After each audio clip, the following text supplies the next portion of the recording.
Valiant champion of Golarion, allow me to greet you. My name is the Hand of the Inheritor, and I am the Herald of Iomedae, the Lightbringer. I am only giving you the credit you deserve, valiant champion. We have much to discuss, champion. You must have many questions for me, and I for you. First of all, I wish to say that I have come here to do what I can to help you. But also because I too need your help.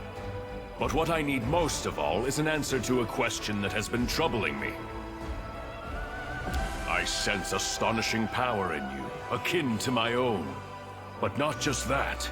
Many of Heaven's warriors fought the monsters of the World Wound, and among them there was one I especially cherished. My young comrade and friend, Lariel. He and his sister Targona crafted holy weapons, and exchanged them as a sign of loyalty and camaraderie.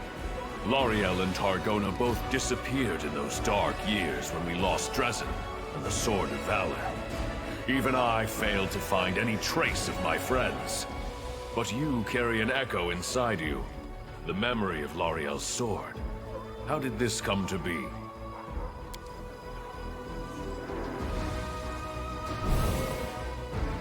Yes, I recognize this power as mortals recognize the voice of a dear friend. It's so sad to know I will never again see the one to whom this sword once belonged. But to see its light still shining in worthy hands gives me hope.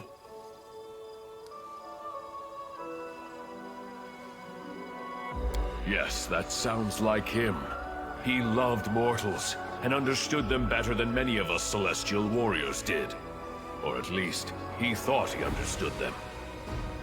But you say the vision visited you in the caves beneath Canabras? I see now. The suffering of the first Crusaders, whose children were maimed by the demon's strange villainy, was a matter very close to Lariel's heart. For most of us, our only concern was defeating the demons. But Lariel wanted to protect mortals above all else. I think he went into those caves in search of the people who came to be known as mongrels. But demons often use our virtues to hurt and torment. They turned a rescue mission into a deadly trap. They will pay for this sin and others. Forgive me for my outburst, and thank you for your story. At least now I know what fate my dear friend suffered. Many demons in the Abyss mimic the appearance of their repellent master, but I do not think it was a Dyrachne or a similar beast. I find myself reluctant even to utter this name under the skies of Golarion, but there is a monster who takes special pleasure in killing warriors of heaven. It's called the Echo of Discari, for it truly is an echo. Not a demon born of the Abyss, but an artificial creation of the Lord himself, wrought by him and several of his mortal followers. I sense his fetid mark in this tale. The Echo likes to strike by stealth, weaving an intricate web of lies and treason, and he despises everything connected to heaven and Iomedae. I am not in the least surprised that he hunted Lariel down. Alas, I do not know the names of traitors or the heroine. Lariel died shortly before the World Wound opened its mouth for a second time, devouring new lands. Many Crusaders disappeared in those dark days of chaos. The lists of the dead and missing were long. I assume the names of Lariel's companions were lost along with them. Perhaps those traitors are honored as fallen heroes today. I do. This story is not over, and I humbly ask for your help. What does your heart tell you?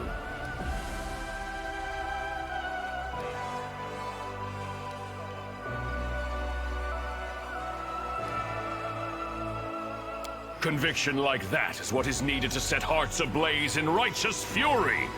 I'm glad to see it in you. I hope my answer won't cause you to waver in your certitude. Listen, I cannot answer yes or no to your question, for it would not be an honest answer.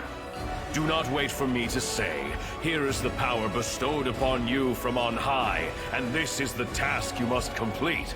That will not happen.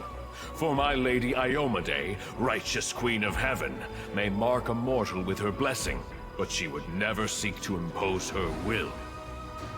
Sometimes even I am not privy to her plans. I have come to you not at her command, but of my own accord. But I would recognize the light in heaven in any soul, and I see it in you. I can only guess how and why it was lit. Perhaps finding the answer to this question is a trial you must undergo. Most certainly, with great pleasure. But first, let's discuss the issues of the day. I'm sure we'll have time to talk after that. I will ask for help not for myself, but for the righteous souls who may be in danger. Listen, I am going to reveal a secret to you that no Crusader has known before, except for the righteous Queen Galfrey. The demons believe their control over the world wound is absolute, especially at its heart, the corrupted lands near the Threshold Fortress. But this is not true. There, in that web of evil, lies an enclave of the forces of good, the last shrine of ill-fated Sarkoris. That place is called Pollura's Fall. The Shimmering Maiden is an Imperial Lord, our comrade and friend. She was able to conceal her temple from the eyes of the demons, and keep it hidden all these years, from the opening of the world wound until this very day. The waterfalls that gave name to the temple have run dry, but not the bravery of those who stood guard when their nation fell. The servants of Pollura have an important mission. They explore the world wound from the inside, looking for ways to close it once and for all and restore the lands of Sarkoris. They have risked their lives, forsaking all joys and rewards in pursuit of this goal, and they have been busy with their research for 100 years. Secrecy is their only protection. If that is lost, all the forces of the Crusader army will not be enough to protect the temple. I would not reveal this secret to anyone else, but the light of heaven is so bright in you that I cannot help but trust it. Moreover, I would like you to visit Pollura's Fall with me. There are 2 reasons for this. First, I am worried about the fate of our valiant allies, and I want you to meet them, champion. Second, I would like you to show them the light of L'Ariel's sword. As I mentioned, this sword was created by his sister Targona. She went missing at the same time as her celestial brother. We found no evidence of her death nor any other trace of her. But by touching the sword she made, the seers of Pollura might shed some light upon her fate. Please, help me in this task. My heart yearns to find my lost comrades, or to punish those responsible for their deaths. She is an Imperial Lord, a powerful angel, one of our most important allies, and my loyal friend. She is the mistress of the stars, and the mysterious light of the Aurora. Sarkoris was the land where Pollura was revealed with particular fervor, where her most important temples were located. When the demons came to this poor land, the priests and devotees of Pollura accepted the challenge bravely. Many died protecting and healing their friends in the first years of the calamity. This saddened the Shimmering Maiden. Pollura boldly decided to intervene in the affairs of mortals, and used powerful spells to hide her main temple. Even the strongest of demons cannot find it. Pollura's Fall was once a great Sarkorian shrine. From the city of Iz and other lands, the burial barges of great chiefs would go there to set off on their last journey into the mighty streams of the falls. But the temple was famous not only as a final resting place. Pollura is the patron of stargazers. Her servants possess celestial wisdom. In reading the stars, they discover the mysteries and secrets of the world. In times of old, people would seek their counsel on many different matters, and they were respected and honored throughout Sarkoris. Today, Pollura's Fall is not what it once was. 100 years of isolation has placed an unbearable burden on the shoulders of the stargazers and their guards. But they persevere, despite the hardships. You should meet these people. for you could not hope to find a better example of self-denial and resilience. Heaven's grief at their loss could not be any greater. L'Ariel and Targona were daring and merciful in equal measure, and relentless in fighting evil.